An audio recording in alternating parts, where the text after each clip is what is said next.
Assalamualaikum warahmatullahi wabarakatuh. Bersama saya Eseri Purwanto SPD, Guru Bahasa Indonesia SMP Negeri 1 Ayah kelas 8, semester 2 tahun pelajaran 2019-2020. Para siswa yang berbahagia, semoga kalian dalam keadaan sehat dan masih semangat belajar. Pada kesempatan kali ini saya akan membahas soal uji kompetensi karakteristik dan kaidah kebahasaan teks drama kelas 8 semester 2. Baiklah para siswa yang berbahagia, langsung saja kita membahas soal nomor 1. Soal nomor 1. Kalimat drama menggunakan verba aktif adalah A. Ayolah hentikan tangis kalian. B. Kita memang wanita sejati. C. Ini akan kuanggap sebagai penghinaan. D. Hal ini mengancam kelangsungan persahabatan kita. Baik para siswa, untuk menjawab soal nomor 1, mari kita lihat pengertian verba aktif. Verba aktif adalah verba yang subjeknya berperan sebagai pelaku. Verba aktif artinya kata kerja aktif. Kata kerja aktif dapat kita lihat cirinya dengan menggunakan imbuhan me. Mari kita lihat. Imbuhan me yang melekat pada kata kerja. Pilihan A, ada atau tidak? Oh, ternyata tidak ada. B, ada imbuhan me, ada me tetapi me ini bukan imbuhan. Kemudian C, ternyata ada imbuhan tetapi bukan imbuhan me, yaitu imbuhan pean. Kemudian D, ada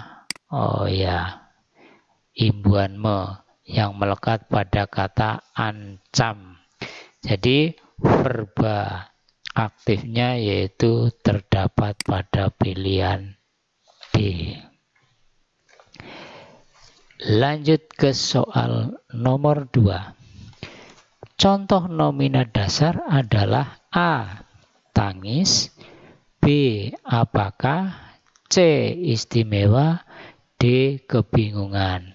Untuk menjawab soal nomor 2 tentunya kita harus tahu pengertian nomina dasar. Nomina dasar yaitu nomina yang belum mendapatkan afik atau imbuhan. Nomina dasar berarti kata benda yang belum mendapatkan imbuhan. Kita lihat pilihannya. A. Tangis. Tangis sudah mendapat imbuhan apa belum? Belum. Kemudian B. Apakah? Apakah ini merupakan kata dasar berupa nomina? Bukan, ini ternyata kata tanya. Kata tanya. Kemudian istimewa ini kata sifat. Kebingungan ini merupakan kata benda.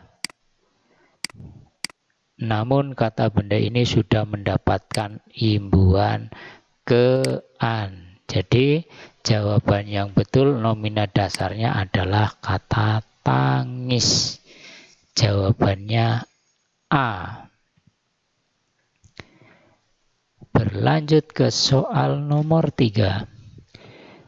Kalimat yang menggunakan verba pasif adalah A. Apa yang harus aku lakukan? B. Aku kemarin dipanggil kepala sekolah lu. C. Aku mau buat secepatnya rencana mediasi. D. Kamu ini fail malah nambah puyeng kepalaku. Untuk menjawab soal nomor 3, kita pegang pengertian verba pasif. Verba pasif itu adalah kebalikan dari verba aktif. Artinya verba pasif yaitu verba yang subjeknya berperan sebagai penderita.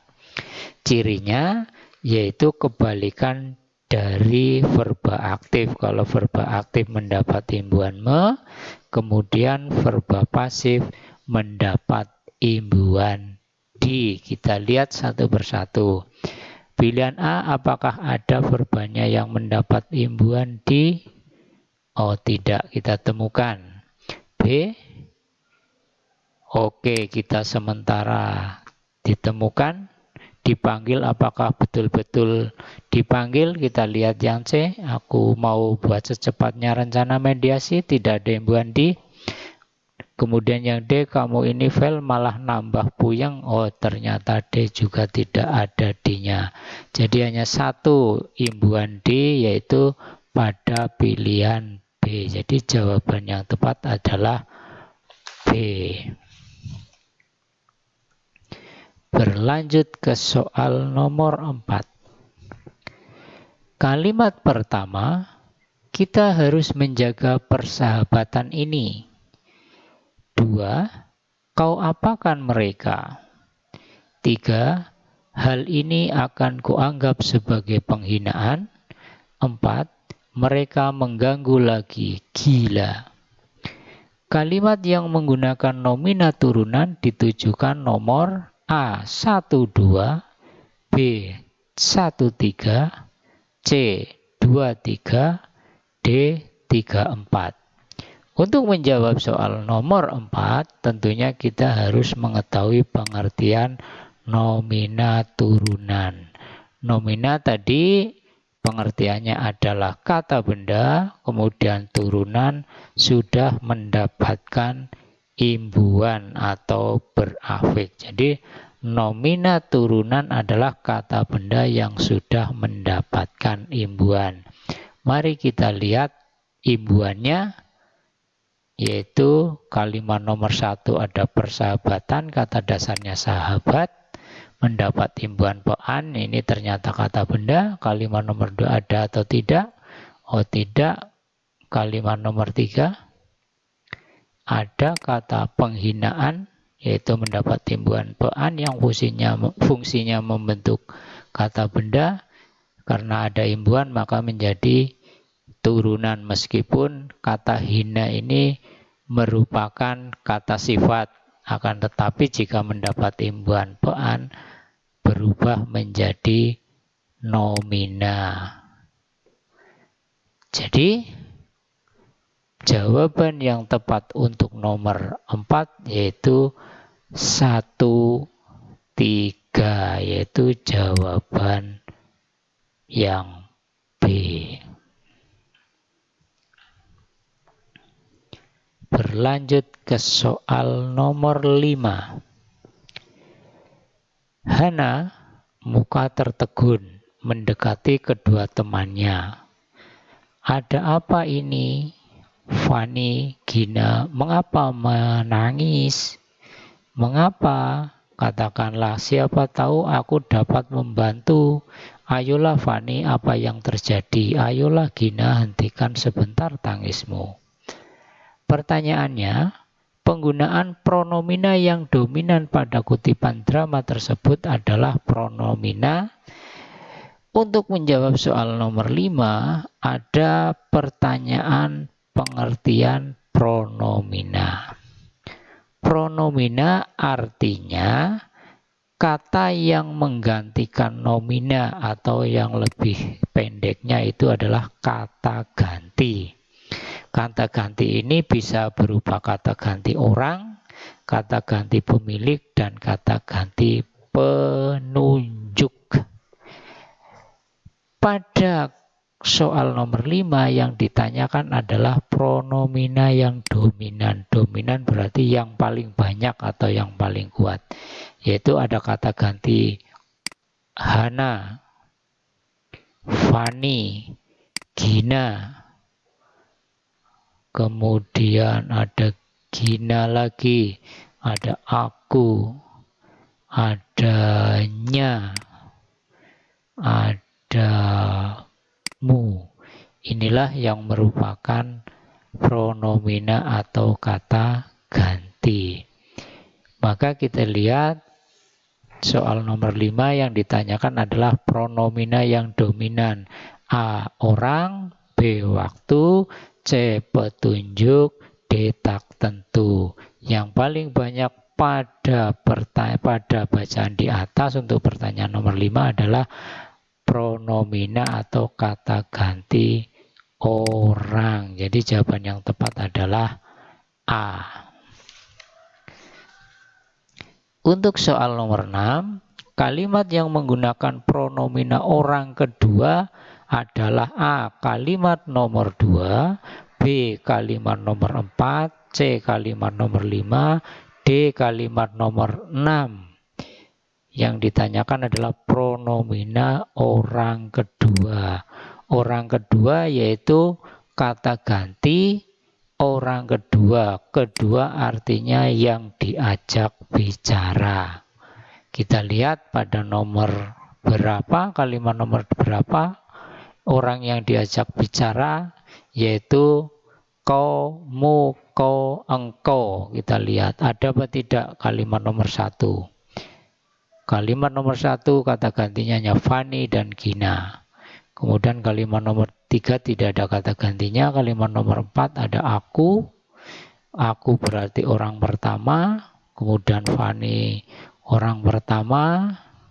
Ayolah Gina orang pertama. Kemudian ada mu. Mu berasal dari kata kamu. Berarti orang kedua yang diajak bicara. Inilah kata ganti orang kedua, yaitu terdapat pada kalimat nomor 6. Jadi jawaban yang betul adalah D. Lanjut ke soal berikutnya. Soal nomor 7. Kakek, bidang sampah-sampah ini perlu sekali. Salah satu sebab adanya banjir di kota ini karena orang kurang tahu artinya selokan-selokan itu. Kau lihat di jalan-jalan yang sering tergenang air itu. Coba selokan itu kita keduk, sampahnya luar biasa banyak. Konjungsi yang terdapat pada kutipan drama tersebut adalah konjungsi A. Koordinatif, B. Subordinatif, C. Korelatif, D. Antar kalimat. Sebelum menjawab soal nomor 7, mari kita pelajari masing-masing pengertian konjungsi, yaitu ada konjungsi koordinatif, subordinatif, korelatif, antar kalimat. Pengertian konjungsi sendiri yaitu merupakan suatu kata yang dipakai untuk menghubungkan dua atau jenis-jenis kata. Frasa dalam kalimat bahasa Indonesia adalah 1. Ada konjungsi koordinatif, merupakan konjungsi yang menghubungkan dua kata, frasa, klausa, atau kalimat yang sederajat atau setara. Bentuk konjungsi koordinatif yaitu ada dan, sedangkan, tetapi, atau, dan melainkan. 2. Konjungsi korelatif. Konjungsi korelatif merupakan konjungsi yang terdiri atas gabungan dua kata atau lebih yang menghubungkan kata, frasa, klausa, ataupun kalimat. Bentuk konjungsi korelatif ada baik maupun, entah-entah, jangankan, pun, bukan hanya, melainkan, sedemikian rupa, sehingga. Yang ketiga, konjungsi subordinatif merupakan kebalikan dari konjungsi korelatif, yang mana konjungsi ini berperan untuk menggabungkan dua unsur yang tidak sederajat. Bentuk konjungsi subordinatif terdiri dari sebab, karena, jika, bahwa, bagaikan, yang, dan laksana. Kemudian konjungsi antar kalimat adalah konjungsi yang menghubungkan dua buah kalimat. Bentuknya yaitu dengan demikian, kemudian, sayangnya, bahkan, dan walaupun. Mari kita lihat pada teks drama yang mengandung konjungsi, termasuk konjungsi apakah pada teks drama tersebut kita lihat konjungsinya, yaitu ada kata sebab dan karena. Jadi kita lihat bentuk konjungsi yang sama, yaitu ada kata sebab terdapat pada konjungsi koordinatif. Ada atau tidak? Oh, ternyata tidak ada. Korelatif, bentuknya entah tidak. Kemudian konjungsi subordinatif, sebab karena. Oh, berarti ini ada karena. Kemudian ada sebab. Berarti sebab dan karena ini termasuk konjungsi subordinatif. Jawaban yang betul adalah B.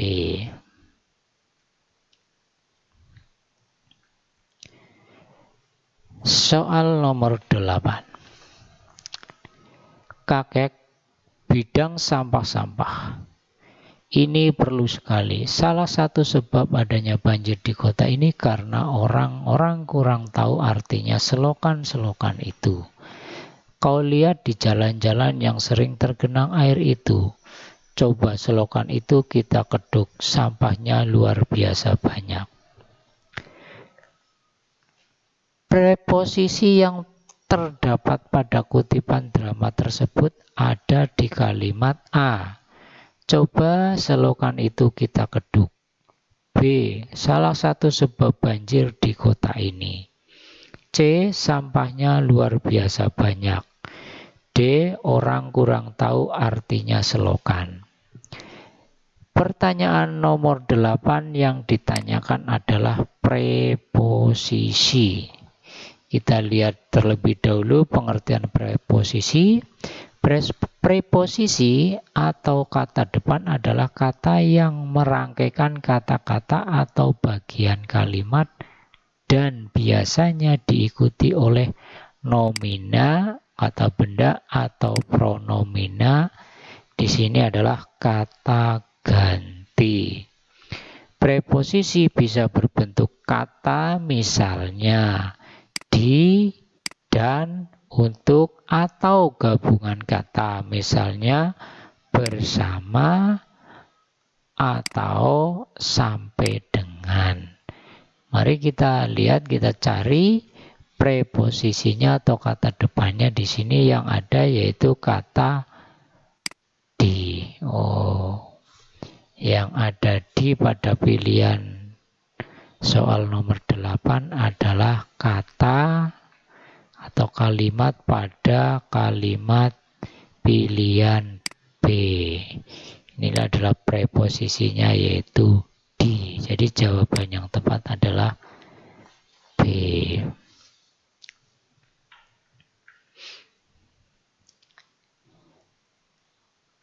Soal nomor 9. Kalimat berikut yang menggunakan konjungsi korelatif adalah A. Kita harus bergegas karena hari sudah malam. B. Kamu harus memilih aku atau dia. C. Kita akan menuju Bogor, selanjutnya kota Cianjur. D. Baik siswa maupun guru harus mengikuti perintah pengawas. Konjungsi korelatif merupakan konjungsi yang terdiri atas gabungan dua kata atau lebih yang menghubungkan kata, frasa, atau klausa. Adapun bentuk dari konjungsi korelatif yaitu baik maupun entah, jangankan pun, bukan hanya, melainkan demikian rupanya sehingga. Kita lihat pilihan yang ada bentuk klausa korelatifnya pada pilihan mana. A. Bergegas karena. Oh tidak, ini subordinatif. Kamu harus memilih aku atau dia. Ini berarti koordinatif. Kita akan menuju Bogor, selanjutnya kota Cianjur. Ini subordinatif. Baik siswa maupun guru harus mengikuti perintah. Ini ada kata maupun dan baik bentuknya sama, berarti jawaban yang tepat untuk soal nomor 8 adalah D. Lanjut ke soal nomor 10. Kalimat nomor 1. Kamu harus segera pergi agar ibu tidak memarahi. 2. Mereka tidak suka Doni karena rupanya yang menakutkan. Doni dan Roni dihukum karena suka mengganggu. 4. Bukan hanya dia yang dihukum, melainkan satu kelas. Kalimat yang menggunakan konjungsi subordinatif terdapat pada kalimat nomor A 12, B 23, C 34, D 14. Kita lihat konjungsi subordinatif, yaitu konjungsi yang merupakan kebalikan dari korelatif, yaitu supaya, karena misalnya kita lihat kalimat nomor 1 ada apa tidak? Oh, di sini agar. Agar itu sama saja dengan kata supaya. Doni tidak suka karena rupanya, oh ada ini karena dan karena. Kemudian nomor 3 ada karena, tetapi di sini ada dan menyatakan konjungsi koordinatif. Kemudian melainkan itu korelatif. Jadi jawaban yang betul adalah kalimat nomor 1 dan kalimat nomor 2. Jawaban yang betul adalah A.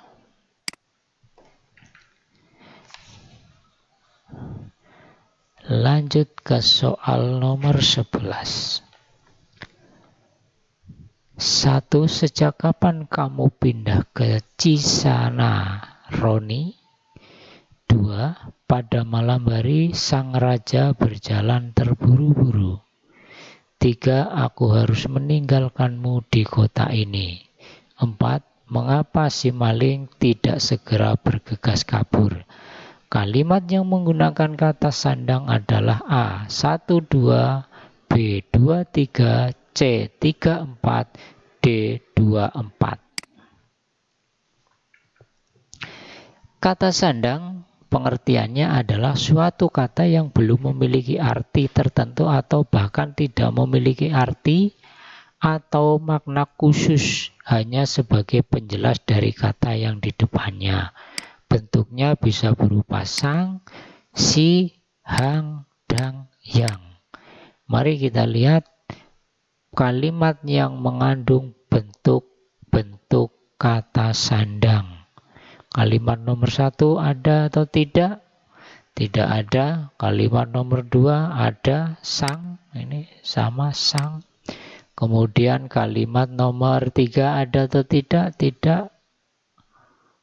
Kemudian kalimat nomor 4 ada ini si. Nah, berarti kalimat yang mengandung atau menggunakan kata sandang terdapat pada kalimat nomor 2 dan nomor 4. 2 dan 4 jawabannya D. Lanjut ke soal nomor 12. Denny memarahi perawat karena ibunya yang sedang dirawat kehabisan oksigen tanpa diketahui orang lain. Setting yang tepat berdasarkan ilustrasi tersebut adalah A. Rumah sakit, B. Ruang perawatan, C. Ruang periksa, D. Ruang UGD. Yang ditanyakan adalah setting. Setting ini adalah latar atau tempat terjadinya peristiwa. Di sini ada kata perawat karena ibunya sedang dirawat. Kemudian karena kehabisan oksigen, karena perawat merawat orang yang dirawat, tentunya adalah settingnya di rumah sakit. Jadi jawabannya adalah A. Berlanjut ke nomor 13. Denny rasanya kok gerah banget ya. Petunjuk lakuan yang tidak dapat digunakan untuk dialog tersebut adalah A. Mengibaskan rambut, B. Membuka jendela, C. Mencari kipas angin, D. Mengipas-ngipaskan kertas. Jadi di sini yang ditanyakan adalah petunjuk lakuan seseorang yang rasanya gerah. Ya, gerah berarti dia panas. Yang panas ini Roni. Kalau orang mengibas, ya orang itu panas biasanya apa? A. Mengibaskan rambut, B. Membuka jendela, C. Kipas angin, D. Mengipas-ngipaskan kertas. Yang betul adalah membuka jendela. Ini ya, mengapa membuka jendela? Karena yang mengibas-ngibaskan itu adalah Deni. Biasanya kalau orang panas ya rambutnya dikibas-kibaskan, panas-panas dan lain sebagainya. Lanjut ke soal nomor 14. Kalimat pertama, menentukan unsur-unsur drama yang penting. 2. Mendeskripsikan fungsi latar. 3. Mengidentifikasi karakter tokoh. 4. Mengidentifikasi unsur pementasan drama. Urutan langkah pementasan drama di atas yang tepat adalah A. 4132, B. 4213, C. 3142, D. 3241. Urut-urutan drama dalam mementaskannya yang tepat adalah dimulai dari 4. Mengidentifikasi unsur, kemudian mendeskripsikan fungsi latar, kemudian menentukan unsur drama yang penting, kemudian mengidentifikasi tokoh. Berarti 1 ini, kemudian 2 ya. Langkah yang tepat itu adalah yang B.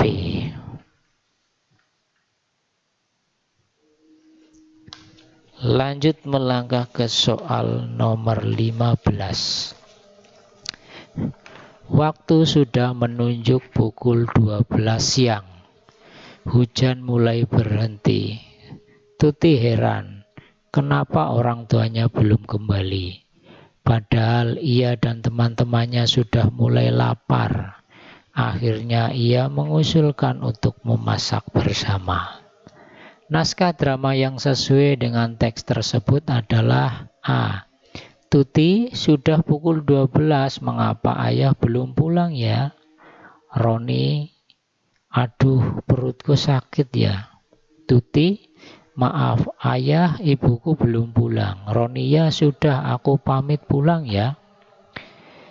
Pilihan yang B. Tuti, sudah pukul 12 siang. Roni, iya ayah ibumu belum kembali. Tuti, pasti kalian lapar ya. Bagaimana kalau kita masak bersama? Oke deh. C. Tuti, aduh perutku lapar banget. Roni, ayah ibumu belum pulang. Tuti, iya ayo kita cari mereka di warung Pak Ahmad. Roni, jauh tidak warungnya. D.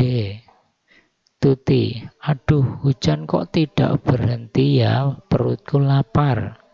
Roni, ayah ibumu belum pulang ya. Tuti, iya kita masak sendiri ya yuk. Roni, sip, bareng-bareng ya masaknya. Kita analisis satu persatu di sini untuk menjawab soal nomor 15. Naskah drama yang sesuai dengan teks, yaitu kita lihat siapa tokoh utamanya, yaitu Tuti. Kemudian bagaimana kondisinya, menunjukkan sudah pukul 12 siang. Kemudian hujan mulai berhenti. Orang tuanya belum kembali. Nah, dia sudah mulai lapar ya. Akhirnya masak bersama. Kita cari tepat atau tidak. Oh, sudah pukul siang, belum pulang, masih betul. Aduh, perutku sakit ya. Betul, maaf ayah ibumu belum pulang. Sudah pamit pulang. Nah, ini di sini ada kesalahan ini. Nah, berarti soal nomor yang B. Tuti sudah pukul 12 siang. Ya, betul di sini. Ayah ibumu belum kembali. Pasti kalian lapar, bagaimana kalau kita masak bersama? Oke deh, oke. Kita ini belum ada kesalahan. Kemudian yang C, Tuti, aduh perutmu lapar banget. Ayah ibumu belum pulang.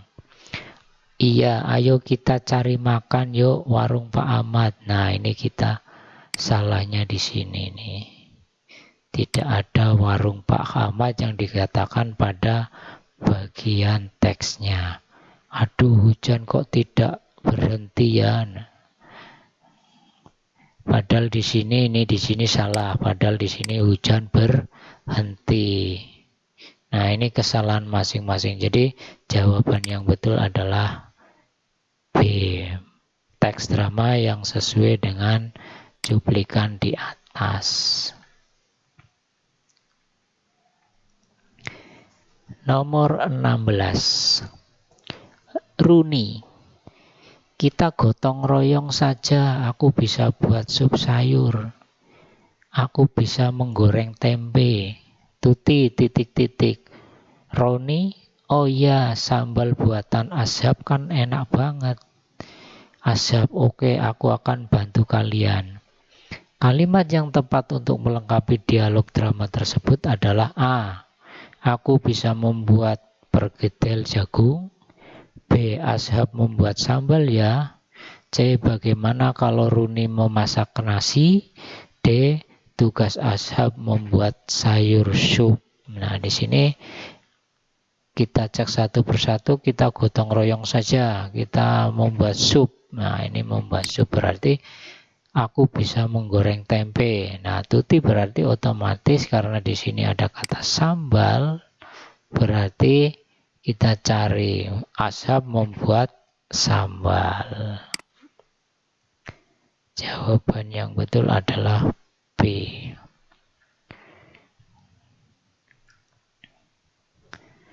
Soal nomor 17. Lokasi pada sebuah gang yang sepi dekat sebuah masjid pada sebuah desa. Terdengar kentongan dan beduk dipukul orang, lalu disusul suara azan. Bagian tersebut pada naskah drama disebut A. Prolog, B. Epilog, C. Dialog, D. Monolog. Nah, sebelum menjawab soal, kita lihat satu persatu pengertian prolog, epilog, monolog, dan dialog. Dialog adalah komunikasi antar tokoh dalam sebuah seni peran drama, biasanya dilakukan oleh dua orang tokoh atau lebih. Kemudian monolog adalah percakapan yang hanya dilakukan seorang diri. Misalnya dalam sebuah drama, yaitu ada tokoh yang hanya ada satu orang dan dia hanya berkomunikasi kepada dirinya sendiri. Prolog adalah penyampaian pengantar tentang sebuah drama yang akan ditampilkan keadaan atau gambaran secara umum dari sebuah cerita drama. Epilog adalah bagian penutup atau akhir dalam sebuah drama. Epilog berisi kesimpulan atau pesan yang bisa diambil dari drama. Dari soal nomor 17 yang sesuai lokasi pada sebuah gang yang sepi dekat sebuah masjid pada sebuah desa. Terdengar kentongan dan beduk dipukul orang lalu disusul suara azan. Bagian tersebut adalah bagian dari merupakan pengantar. Berarti jawabannya adalah prolog.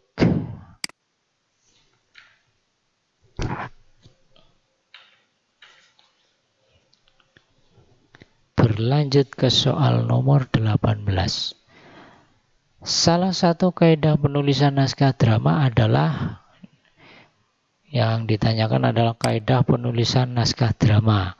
A. Semua bagian berbentuk percakapan. B. Naskah drama harus dilengkapi petunjuk. C. Naskah nama tokoh diletakkan di atas dialog. D. Setiap dialog diberi tanda petik. Kita lihat masing-masing. Semua bagian berbentuk percakapan tidak tentu semuanya. Yang percakapan cerpen juga bisa, berarti ini salah. Naskah drama harus dilengkapi dengan petunjuk. Nah, ini harus diberi petunjuk, namanya petunjuk lakuan atau kramagung. Yang betul ini. Tokoh diletakkan di atas dialog, ini salahnya di atas. Kemudian tanda petik ini merupakan kalimat langsung. Berarti jawaban yang betul adalah 18 yang B. 19.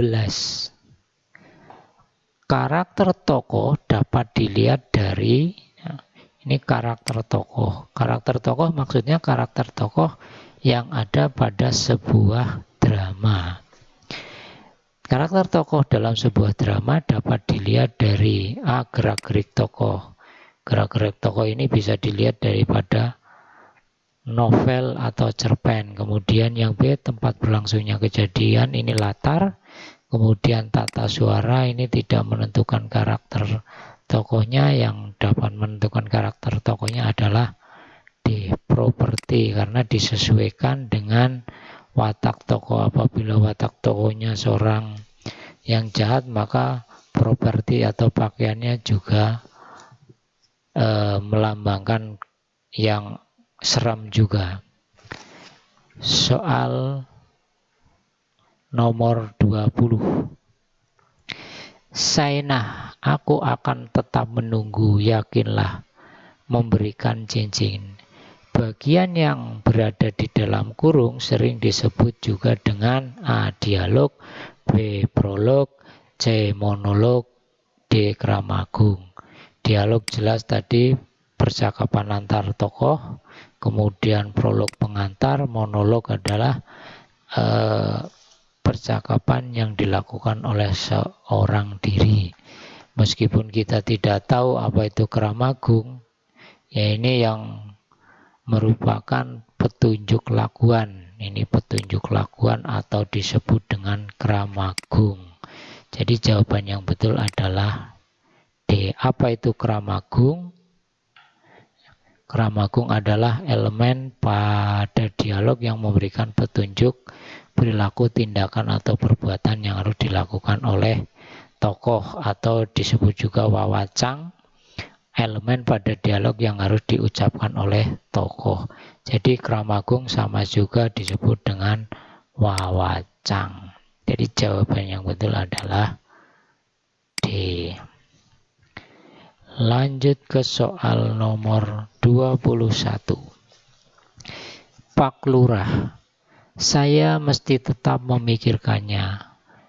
Pak Jagabaya, sebagai seorang lurah, saya tidak akan berdiam diri menghadapi persoalan ini. Pak Jagabaya, tapi maaf Pak Lurah, saya rasa sikap Pak Lurah dalam menghadapi persoalan ini kurang tegas. Berdasarkan dialog tersebut, watak Pak Jagabaya adalah A.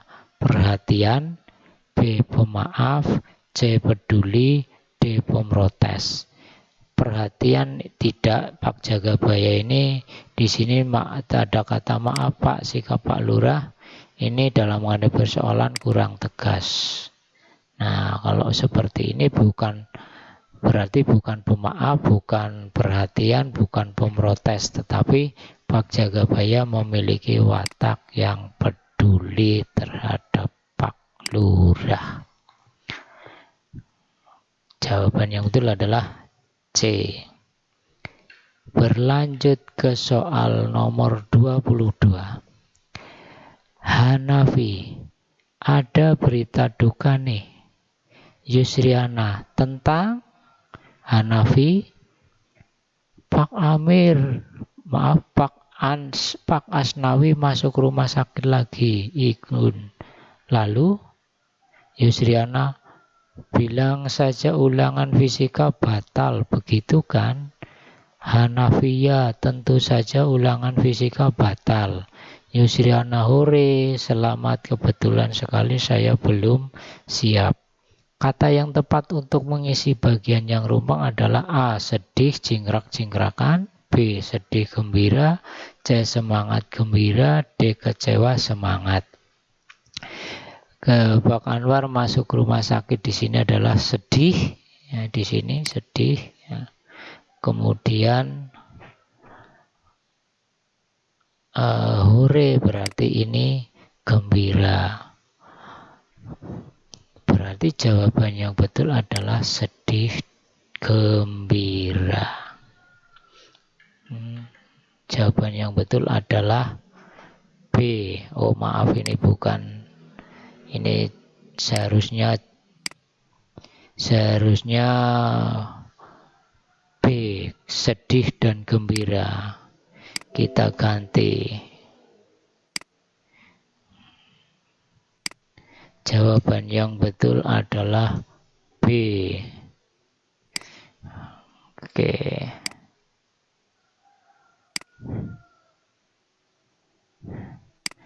Nomor 22, jawaban yang betul adalah B.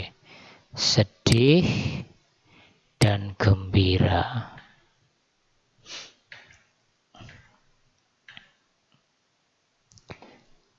Soal nomor 23. Yani, ayah sepertinya aku tidak masuk. Ayah, mengapa? Yani titik-titik. Ayah, coba Ani. Coba sini. Ayah pegang. Wah, berapa Celcius nih suhu tubuhmu? Yani, entahlah. Ayah, titik-titik. Yani, perutku terasa mual dan juga kepalaku terasa pusing. Ayah, ya sudah, kamu istirahat saja dulu ya. Kalimat yang tepat untuk mengisi nomor 1 dan nomor 3 pada dialog di atas adalah A. Dauniyah, sepertinya meriang. 3. Panaskah tubuhmu? B. Badanku terasa panas, apalagi yang kau rasakan? C. Sepertinya aku terkena demam. Apalagi? D. Badanku menghangat ya. Pasti kau merasa pusing. Kita lihat satu persatu. Ayah, sepertinya aku besok tidak masuk. Mengapa? Yani. Nah, karena di sini ada titik-titik, coba sini ayah pegang, berarti di sini badanmu terasa panas, berarti ini yang ini. Coba saya panas, coba ayah sini pegang berapa Celcius, karena ada panas maka ada berapa Celcius. Kemudian berapa suhu tubuhmu? Dijawab entahlah, tidak tahu berarti. Kemudian ditanya, apalagi yang kamu rasakan? Nah, berarti apalagi yang saya rasakan selain pusing, kemudian panas, dia juga merasakan perutnya mual. Jadi jawaban yang betul adalah yang B.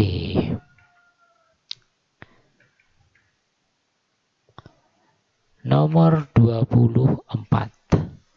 Yanti, ayah sepertinya aku besok tidak masuk. Mengapa? Titik-titik. Ayah, coba sini ayah pegang. Oh, berapa Celcius? Entahlah, titik-titik. Perutku terasa mual dan juga kepalaku terasa pusing. Ya sudah, kamu istirahat saja dulu. Kalimat petunjuk lakuan yang tepat untuk mengisi nomor 2 di sini yang ditanya adalah petunjuk lakuan nomor 2. Nomor 2 yaitu coba sini ayah pegang berapa Celcius. Berarti A. Memegang dahi Yani. B. Mengambil termometer. C. Mengompres kepala Yani. D. Menyeka rambut Yani.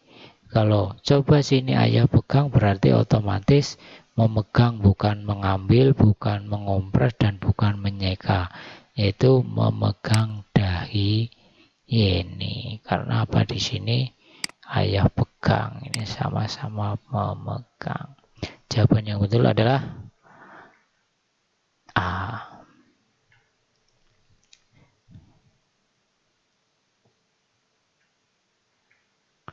Nomor 25. Rusti, aduh siapa yang mengambil bukuku? Andi, buku apa? Rusti, matematika. Pasti ada yang iri. Andi, kok kamu yakin begitu? Rusti, pasti, aku selalu mendapat nilai 100.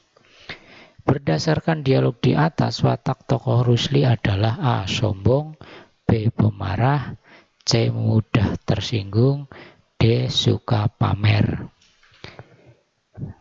Kalau dilihat dari perwatakan pada teks tersebut, yaitu watak Rusti, ya, di sini karena Rusti selalu mendapat matematika 100. Karena ada kata aku selalu. Nah, ini yang menyatakan bahwa Rusti memiliki watak sombong. Jadi jawaban yang betul adalah A. Oke, terima kasih. Demikianlah pembahasan materi uji kompetensi karakteristik dan kaidah kebahasaan teks drama kelas 8 semester 2. Mudah-mudahan bermanfaat dan dapat menambah ilmu pengetahuan bagi kalian semua para siswa yang berbahagia. Demikianlah pembahasan dari saya. Apabila ada kesalahan atau kekurangan, saya mohon maaf yang sebesar-besarnya. Billahi taufiq wal hidayah. Wassalamualaikum warahmatullahi wabarakatuh.